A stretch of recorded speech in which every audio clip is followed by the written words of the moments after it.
দর্শক সরাসরি সংযোগ করলাম আজকের পত্রিকার ফেসবুক পেজে। এই মুহূর্তে আমরা রয়েছি ঠিক এভারকেয়ার হাসপাতালের ঠিক পাশেই। দর্শক, এই মুহূর্তে এভারকেয়ার হাসপাতালের সর্বশেষ পরিস্থিতি হলো যে প্রতিনিয়তর মতো যে এভারকেয়ার হাসপাতালের যে মূল ফটকটি রয়েছে সেই ফটকের পাশে চারিদিকে কিন্তু আসলে পুলিশ কিন্তু ব্যারিকেড দিয়ে আসলে রেখেছে এবং বিজিবিও কিন্তু অবস্থান করছে প্রতিনিয়তর মতো। এবং আপনাদেরকে যদি জানিয়ে রাখি, বেগম খালেদা জিয়াকে যে উন্নত চিকিৎসার জন্য যে লন্ডনে যাওয়ার কথা, সেই লন্ডনে যাওয়ার আসলে সর্বশেষ পরিস্থিতি আসলে কবে নাগাদ যাবে এবং কখন নাগাদ যাবে সেটি কিন্তু এখন পর্যন্ত আসলে গণমাধ্যম কর্মীদেরকে এখন পর্যন্ত কিন্তু জানানো হয়নি। এবং তারপরে বিএনপি থেকে কিন্তু আসলে একটি আসলে বার্তা দেওয়া হয়েছে যে শুধুমাত্র বিএনপির চেয়ারপারসন বেগম খালেদা জিয়ার যে ব্যক্তিগত ডক্টর তার যে বক্তব্য ছাড়া বা তার ব্রিফিং ছাড়া কিন্তু আসলে কোনো ধরনের প্রচার প্রচারণায় বা কোনো ধরনের যে গণমাধ্যমগুলোতে, দেশীয় যে গণমাধ্যমগুলোতে যে নিউজ হচ্ছে বা খবরাখবর যে হচ্ছে সেটিকে যাতে আসলে কেউ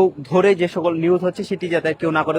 এই মুহূর্তে আপনাদেরকে দেখানোর চেষ্টা করছিলাম এভারকেয়ার হাসপাতালের সামনের আসলে সর্বশেষ পরিস্থিতি কিন্তু আসলে আপনারা দেখতে পাচ্ছেন।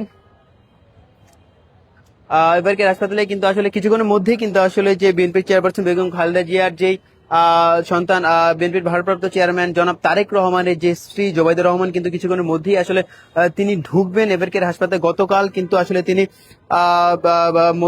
রাতের 11:30 নাগাদ তিনি কিন্তু আসলে এভারকেয়ার হাসপাতালে যাওয়ার পরে প্রায় মধ্যরাত পর্যন্ত কিন্তু তিনি এই এভারকেয়ার হাসপাতালের ভিতরেই ছিলেন এবং তার যে শাশুড়ি তাকে কিন্তু আসলে দেখভাল করেছেন। এবং সর্বশেষ খবর আসলে যে এখন পর্যন্ত আজকের কোনো আপডেট কিন্তু এখন পর্যন্ত পাওয়া যায়নি। তবে বিএনপি থেকে যে এতটুকু নিশ্চিত করা হয়েছে যে শুধুমাত্র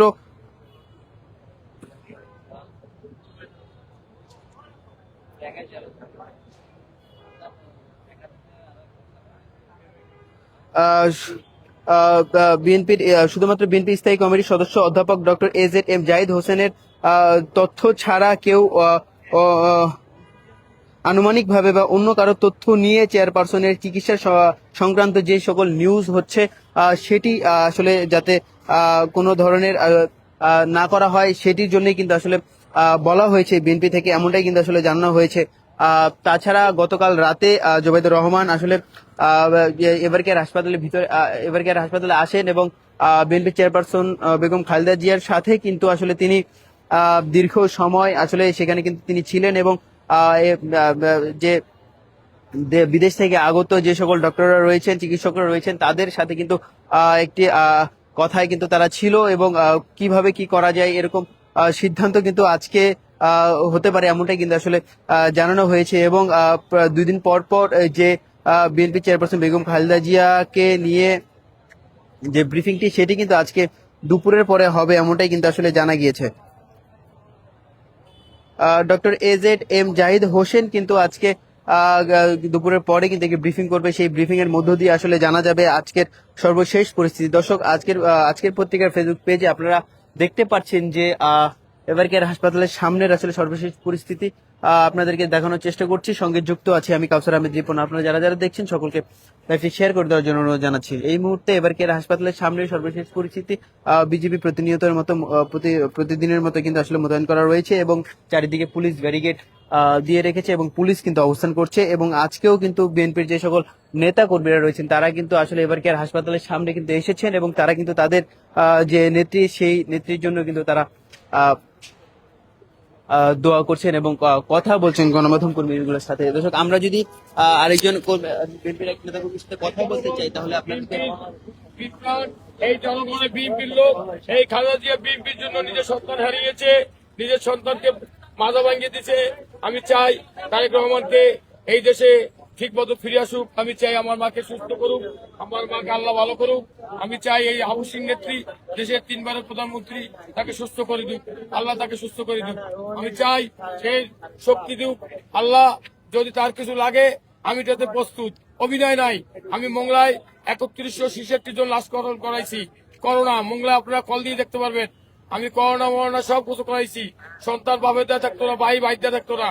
আমি একা করোনা লাশ কিছু করাইছি। আপনি আজকে এখানে আসছেন কেন? আজকে আসিনি, আজকে 3-4 দিন আসছি। আমি কি কারণে আসছেন?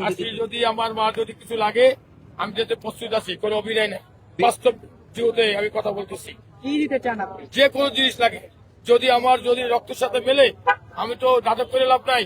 রক্তের সাথে যদি মেলে না নিলে মেলে তো পাবে না। যদি রক্তের সাথে পেলে আমি দিতে প্রস্তুত, যে কোনো জিনিস তিনবারে পক্ষ থেকে তো বলা হয়েছে এখানে নেতা কর্মীদের ভিড় না কি করার নেতা কর্মী? আমার মা গণতন্ত্র মা, নেতা কর্মী লাগবে না। আমি গণতন্ত্র মার কাছে আসছি, আমার মার কাছে আসছি। সে কিসের নেতা কর্মী? আমরা নেতা কর্মী প্রয়োজন নাই। আমি গণতন্ত্র মার কাছে আসছি। এই দেশকে 18 কোটি মানুষ নিজের সন্তানকে মেরে বলছে, ক্যান্টনমেন্ট থেকে বের করে দিয়েছে, জিয়া টেস্ট মামলায় তাকে ঢুকাই দিয়েছে। আমি গণতন্ত্র মার কাছে আসছি। কিসের নেতা কর্মী? নেতা কর্মীরা আমার লাগবে না। আমি গণতন্ত্র মার কাছে আসছি। আমি কোনো পাবি নাই, আমার মার কাছে আসছি। সে গণতন্ত্রের মা, 18 কোটির মানুষের মা, এশিয়া মহাদেশের মা। এশিয়া মহাদেশে তার মতন ফ্যান্টাস্টিক মহিলা নাই। দর্শক শুনছিলেন বিএনপির এক সমর্থক কিন্তু বলছিলেন যে তিনি মংলা থেকে এসেছেন এবং তাকে যখন বলা হলো যে বিএনপি থেকে কিন্তু আসলে নিষেধ করা হয়েছে যে বিএনপির কোনো ধরনের নেতাকর্মী যাতে এবারকার হাসপাতালের সামনে ভিড় না করে, তারপরও আসলে তারা এসেছেন। তারা বলছেন যে তাদের গণতন্ত্রের মা আসলে অসুস্থ, এই মুহূর্তে তাদের আসলে ঘরে থাকার আসলে কোনো সুযোগ নেই। দর্শক এই ছিল রাজধানী এবারকার হাসপাতালের সামনে সর্বশেষ পরিস্থিতি। এতক্ষণ যারা যারা যুক্ত ছিলেন সকলকে ধন্যবাদ।